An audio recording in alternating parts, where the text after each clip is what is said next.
The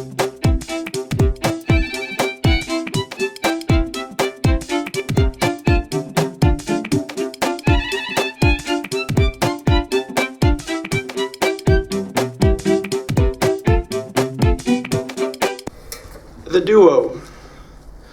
Watching the cellist and the pianist play, a girl sits on her mother's lap, entranced by the duo with their eyes closed chemistry.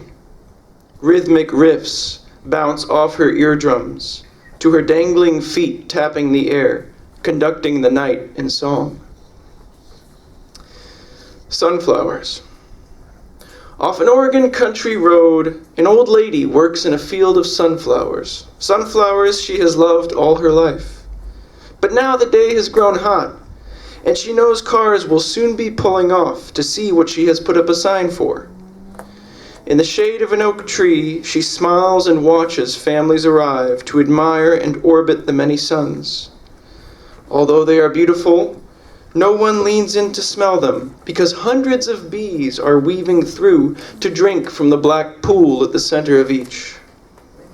Flying they sing, a chorus of workers, buzzing their ancient chant, passed down through years of honey.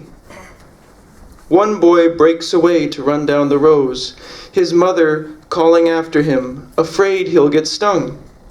Touching the leaves, the furry stalks, he shouts, "Bees don't sting me, they love me."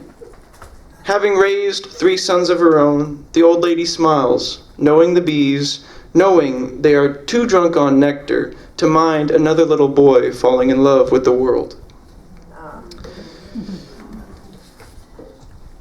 Finding my way. Sometimes when I am alone, I speak. To who, I do not know. A god, the earth, the plants, the wind. They may be listening, or they may not be. Either way, something within me speaks of connection, of immaterial bonds, so I go to it, not knowing the way. First kiss. Drunken kisses leave questions behind. I want what emerges from the sober mind, which senses each ingredient of fear and still acts. Stay with me in vulnerability. Let us cast our nervousness into the rapids of uncertainty and receive each other's bottled messages downstream in the quiet of trust. There we'll gaze with lucid hands along each other's contour, muscled and soft and always imperfect. Revelation. There is something to be said for flying thousands of miles to a national forest, or to drive to the Grand Canyon where you cannot be but awed. But what of letting the world come to you? To sit so still that 2 lizards sneak out and mate unabashedly by your foot. To kneel at the cemetery in such reverence that the fox approaches with curiosity, unafraid. Yes, to lie down in such peace that the flighty birds return above you, nesting in song. How content I should be. When my balance quakes at mere annoyances, or swerves mid-flight in choppy romantic pursuit, let this poem recall the days OCD wrung me like a rag, unrelenting, until I was left with nothing but desperation. Let this poem remind me how at the end of my will I prayed and said, "Please just let me be a normal man. I know I once dreamt of ideals, but just let me be ordinary and I will be content." How happy I'd be just to have a job and work it hard and honestly, to love my family and be loved by them, to bask in the laughter of friends, and to breathe without the grip of angst and doubt. By this torment I have learned appreciation. I have learned how much I have taken for granted, and now, at the edge of sanity, trying to turn around, I see the beauty and simplicity, the fragility of life. I see how many suffer or die without the help I've had. Psychologist, family, money. And I am filled with an empathy of purpose. To survive this terror would mean more than to live. It would mean to be reborn, with new vision, new joy, and an immense fullness for others I had not known before. This one is For You I Swim. It's in memory of my late uncle, Richard Samore, 1952 to 2008. Crouching before the river, I put my hands in the clear water. So cold it stings. I shudder at the thought of swimming you, but I think of you, how you would jump right in, and I am ashamed of my fear.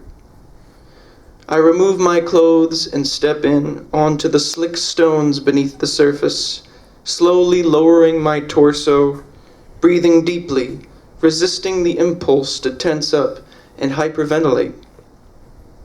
I want to get out, but purpose fills me to be here for you, and I find myself smiling, realizing you are still here, teaching me courage and the joy of swimming in the wild. In this forest sunlight, the water flows with your presence. Cycle. Each morning I am a bowl, setting myself on the porch, letting the morning fill me. By midnight I am empty. That which was given to me evaporated. To live, a mockingbird. Alert, his voice capers about, warbling in the key of flight. Insisting on his vitality, he trills 40, 50 tunes, restless for a mate. His repertoire soars, a spectrum of feathers. Thrush, sparrow, finch, dove, wren, swallow, kite, robin. I recall their names. He recalls their languages. This next one is for Francisco, a man who I worked with in Loxahatchee on a farm. It's called The Migrant Worker. He gets up at 5 in the morning, quietly, as to not wake the 7 other men living in the trailer. He steps into his pants and pulls over his shirt, 3rd time hand-me-down, 3 times too large, new, 20 years ago. At the edge of his bed, he sits with an empty plate. His wallet tells his stomach 1 egg is enough. Up, over, open the refrigerator that has a light that doesn't work. He fills his lunchbox with a ham sandwich, a tomato, and an entire cucumber. Out the door, onto the bicycle, 4 miles to work. He gets to the farm, grabs a tray of seedlings, and heads to the field. No need to check in with the boss, el patrón. At least there is trust.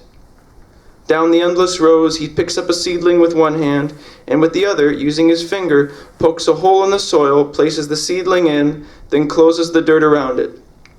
Stand up, move over one, crouch down, repeat for 8 hours. He rotates which finger he uses, till all his nails are packed with dirt and pain. Gloves are not an option for his 5' 4" hands. The smallest size is not small enough. Despite everything, he always has a smile for whoever he's talking to.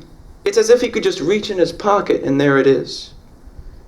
If you could talk to him, he would tell you that he is 50 years old, that he has had 2 operations, a hernia and a brain injury, that he thinks Europe is a country, that he hasn't seen his wife and kids for 5 years, that most of his money goes to them, that they are in Guatemala, that it takes 26 different buses to get there, that he will one day move back home. This is called Slow. After a day of rushing to the demands of others, I come home to more work.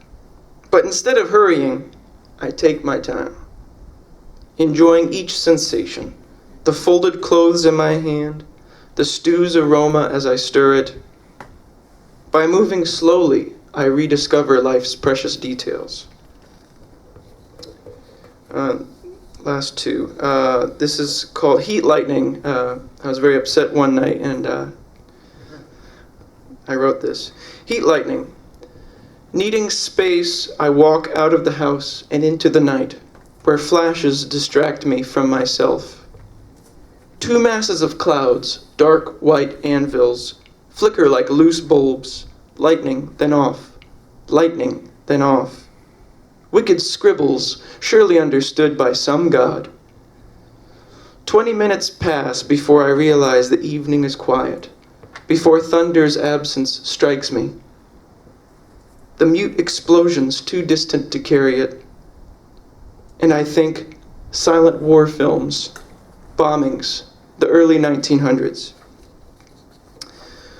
This last one is called If You Are Upset with Your Beloved.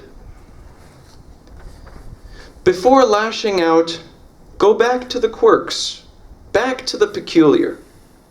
Remember what about her opened your soul to love and why you fall into its sweet net time and time again. Understand how her imperfections are knotted with her perfections, the way strength is sometimes stubborn. Let the mist of patience cool you. Then, when the dew has settled, you will see the way back to love. Thanks.